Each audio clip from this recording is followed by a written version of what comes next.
Occasionally, I pick my granddaughter up and take her to school in the mornings.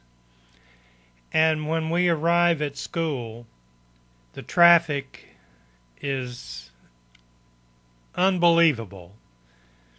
And people are driving everything from huge trucks to sports cars. And it's almost a traffic jam in the morning when I take my granddaughter to school. And this morning I was thinking back when I went to the first grade. I was born in a mining camp, and the mining camp did not have a school. And up the railroad track there was another mining camp. It was about 2 or 3 miles up the track. And that's where the school was at. So all of us kids would walk up that track to school. And I can remember going to the first grade, and on that track there was a house set up on the hill. And it was reported that there was a crazy man lived in that house. And I had been hearing the stories, and I knew that I was going to have to walk that railroad track with some of the older boys and girls.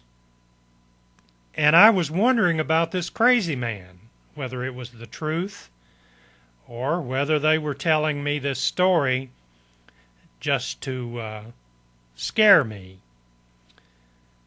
So the morning that I started to school, we were walking up the track, and also the older boys said, "You know, don't call him Daddy. If you holler Daddy, he'll throw rocks at you."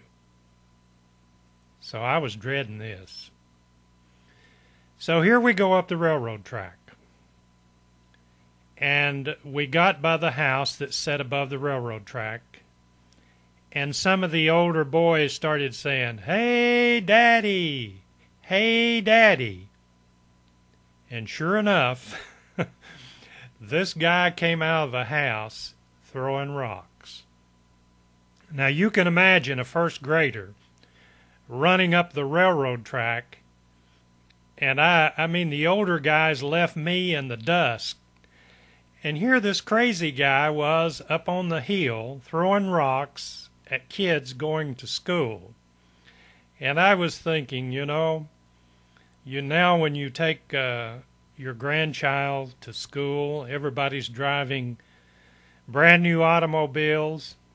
And I can remember a time when I was going to school and some crazy guy living up on the hill by the railroad track was sailing rocks at me as I ran as fast as my legs would carry me.